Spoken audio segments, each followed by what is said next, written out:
Inyong mabati karon ang tulumanon, tubig sa kinabuhi. Ang tubig sa kinabuhi, hatud kanato sa GCIL ug watersoflife.net.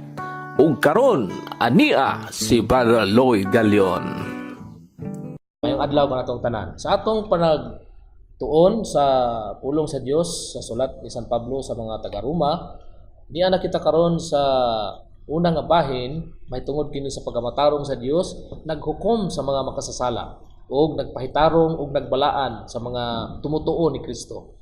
Ato pagkasaysayon ang nahipatik sa Roma 1:18, kadung na kini sa kapitulo 8:39. Taas-taas kini igsoon apan ang atong unang paghisgutan ay tungod sa tema nga ang tibuok kalibutan na ilawom sa pagtabyog sa dautan ug ang Dios naghukom sa tanang mga tao pinaagi sa iyang pagkamatarong. Akong iskutan karon mao ang pagpadayag sa kasuko sa Dios sa tibuok kalibutan. Atong ablihan ang atong Biblia sa Roma 1:18 ngadto sa 21. Atong basahon, gingon dinhi gipadayag gikan sa langit ang kapungot sa Dios batok sa pagkadili Diosnon o pagkadautan sa mga tao, kansang mangilad nga mga kinabuhi nagsanta sa kamatuoran. Ang masayran sa tao bahin sa Dios gipadayag niya kanila nga klaro gayud. Ang Dios gayud maoy nagpatim-aw niini kanila. Sukad buhata sa Dios ang kalibutan, ang iyang dili makita nga mga kinaiya, ang iyang gahom nga walay katapusan ug ang iyang pagka-Dios nakita nga klaro kaayo diha sa mga butang nga gibuhat sa Dios. Usa wala na sila ikabalibad.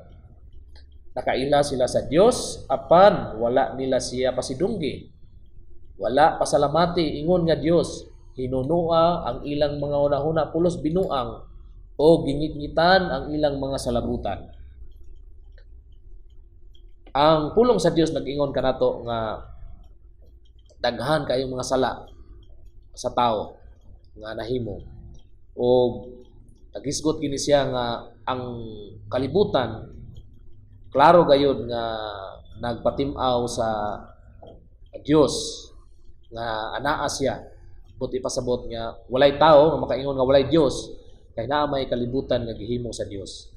Human mapaubsanon, mahigugmaon o mahandumon nga gitimbaya ni Pablo ang simbahan sa Roma, iyang gihatagan og bili ang pagkamatarong sa Dios diha ni Kristo isip tima sa ebanghelyo. Ug iya kining gisugdan sa unang bahin sa iyang pagtuki-tuki.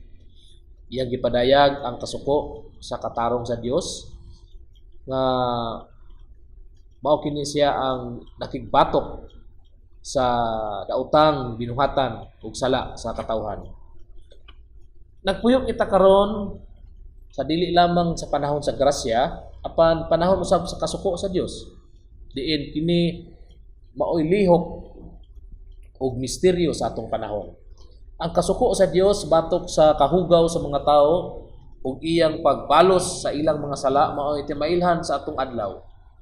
Kung kinsang nakaila sa Dios, mahadlo kaniya magkurog kung siya masuko. Walay nakaila sa iyang kagalingon hangtod makakita o gamay nga kahayag sa pagkabalaan sa usa ka Dios. Ang kalapasan sa tao makit-an diha sa balaang himaya sa iyang pagka-Dios. Gibuhat sa Dios ang tao sa iyang imahe. Apan ilang mga ngilad o malaway nga binuhatan ang ilang mga kabuang mipili nga mahimong gawasnon gikan sa Dios. Apan wala siya pasuko, nagpasinsya siya, wala niya gidaot ang mga kabos, nagahig ulo, apan iyang gilaom nga sila magpasalamat unta kaniya, mutugyan unta ngadto kaniya. Apan gihigugman nila ang mga sala. Gihigugman nila ilang kagalingon, labaw pa sa Dios og mipalayo hinuon ngadto sa Dios. O nga hangtod kini mga tawhana nabuta sa ilang espiritu. Wala na nila matngunay ang himaya sa Dios. O mipadayon na lang sila sa ilang pagkadautan. O naghugaw-hugaw sa ilang isikataw. O ilang gipungan ang uban nga makabot ang kaluwasan. O ilang pagkabakakon, ina pagkadautan ng mga binuhatan, mao'y nagpatigpabaw o mao'y nagpasulabi. Bisan nahulog sila sa sala, ang mga tao nakamatngon nga ana ang Dios pinagi sa iyang talagsaong buhat nga makita sa kinaiyahan. Sa ato pa igsuon hangtod karon wala may tao makaingon nga walay Dios tungod kay makita man nato ang kinaiyahan, makita man nato ang kalibutan naghihimo sa Dios. Apan mao lagi sama sa gisgutan dinhi sa atong gibasa na pagtulun-an nga nagpabilin man gihapon ang tao nga daw walay Dios, daw wala niya isipa ang kasuko sa Dios sa iyang mga binuhatan. Hinoon iya pa noong pugna ng uban nga muduol ngadto sa Dios aron maluwas. Labi taw mga tao nga inay nga dayigon kadto mga tao nga niduol sa Dios biayon na hinoon mo hinungdan nga gamay na lay mo duol sa Dios tungod kay nahadlok sa mga biayon bugal-bugalan tun-i ang istruktura sa mga tanom. Ang gahom sa pinakagamay nga butang ug ang kadako sa mga dili maihap nga bituon, di ba makaingon ka nga pastilan kanindot gayud sa binuhat sa Dios. Nindot gayud igsoon ang gahom sa Dios o siya gayud ang makagagahom sa ulay katapusan. Nakita mo ba ang nindot nga kalag? Imo bang nabati sa imong konsensya ang pagkabugna sa imong unahuna? Dili sama ang tao sa robot. Talagsaon ang tao kung kay tao dunay kalag o kini siya hinimo sa imahe sa Dios. Kapaminaw ka ba sa pitik sa imong kasing-kasing? Dili kini basta-basta nga talagsahon kini igsoon nga gibuhat sa Dios kini kasing-kasing nga sa kapitik niini dalhon ang dugo nato no sa tibuok nga parte sa atong lawas o kini nga kahibulungan dili ni siya basta-basta. Dios ray makahimo niini. Kinsa kanato ang mupakya sa pagbarog sa kahadlok nga magkurog kung kita makakita sa himaya sa Dios. Kitang tanan igsoon magkurog gayud sama nga ang mga nauna natong mga katawhan sila si Moises, silang mga propeta nga nakita sa himaya sa Dios, ang natandog ang ilang kinabuhi, nausab ang ilang kinabuhi, ang testimonya sa iyang himaya, mahisgutan sa walay katapusan.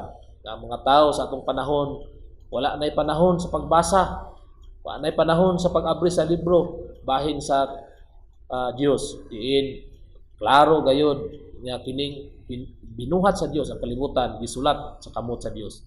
Mga tao karon sigig suroy-suroy sa mga tourist spot, sigig tan-aw sa mga talagsaon nga hinimo sa Dios, sige lag pakuhag hulagway. Pero wala na nila nakita ang kamot sa Dios ni ana nga mga talagsaon nga binuhat o kini mga kahibulungan nga binuhat sa Dios. Abi nila og kini mga tourist spot o kini mga wonders nga gihimo sa Dios. Gihimo na lang nila nga parte sa lingaw-lingaw apan luyo niya na wala nila nailhi nga ang Dios mo'y naghimo niya na. Igsoon mahiligon ka ba magpakuhag hulagway sa mga tourist spot nga nindot nga mga kay bulungang hinimo sa Dios kung mao atimana nga kana mao kana siya ang sinulat sa Dios diri sa kalibutan nga nagpaila nga naa siya ayaw kalimti ang Dios mo nga ang usa ka tawo nga nagdumili sa paglangtaw sa Dios nga pinaagi sa pagtan-aw sa mga bituon sa mga bukid dagat ug tanang kahibulungang butang dili niya makita ang Dios matod pa siya usa ka tunto kay kinsa napakyas sa paghatag og dungog sa Dios nga mo'y nagbuhat sa kalibutan. Kita bitaw maayo na ta manulti, maayo na ta mangisip, pero wala to naa nga kinsa may naghatag nato niini nga gahom. Dili man gikan nato, gikan kini sa Dios. Kinsa may naghatag nato kasing-kasing, kinsa may naghatag nato baga, kinsa may naghatag nato may panglawas, gikan kini sa Dios. Mao nga angay natong daygon ang Dios tungod kay makita nato sa atong palibot nga igsuon ang iyang gahom kung angay siya pagadaygon. Pahigugmaon nga igsuon dahiga ang Dios sa imong gugma o kahadluki siya tungod kay iya kang gibuhat. Ang iyang imahe naa kanimo, naginhawa ka sa ginhawa sa kinabuhi, sakop ka sa Dios, dili ka mabuhi kung wala ang Dios. Ang tanang katawhan dili makasimba kay sila nawala sa grasya sa Dios tungod sa pagkamakasasala o dili sila mutuo sa Dios. Nawala ang sentro sa ilang kusog ug gahom. Nipugong sa ilang konsensya o nangit-ngitan ang ilang mga unahuna. Ilang gikonsidera ang pagpamakak kaysa paghimo sa kamatuoran. Ilang gilubag ang kahibalo sa Dios. Ilang gipugnan ang tanang mahitungod sa Dios. Busa pangayua sa Ginoo ang buhing pagtuo karon. Aron mugiya sa uban nga utuo nga anaa sa Dios tungod kay kung dili kita mosalig sa iyang himaya, sa iyang atong pagdaig ngadto sa iyang kaluoy, ang katawhan mawala pinagi sa kasuko sa Dios. Diin gipadayag kini batok sa mga tawo nga magdumili sa pagdaig sa Dios, magdumili sa pag-ila sa Dios, magampo kita igsuon. O bala ang Dios makagagahom. Kami nagpasalamat kanimo tungod kay imo kaming gidala sa pagtuo o hinungdan ang among maayong hulagway tungod kay imo kami gihimo pasaylua kami sa among pagtataphaw o dili mabinantayon sa pagdaig kanimo. Tabangi kami nga mobalik kanimo. Iangko namo nga ikaw Dios anaa gayud, ikaw ang naghimo sa tanang butang. Padayon sa imong gugma kada adlaw. Uday kanimo sa tanang panahon. Muproklama sa imong kasuko batok sa mga dautan o mga tao nga dili matarong nagbuhat sa mga mahugaw nga binuhatan aron sila makahinuklog o maghinulsol o mupalit kanimo. Dunay pangutana nganong gipadayag ang kasuko. Inyong nabati ang tubig sa kinabuhi. Kung aduna kamoy reaksyon, pangutana ug opinyon, i-text ka na sa 0908-426-7070 o kaha 0906-7909-298. Sa dugang pagtuon o pagpaminaw, adto sa watersoflife.net, i-click ang Cebuano. Daghang salamat sa imong pagpaminaw.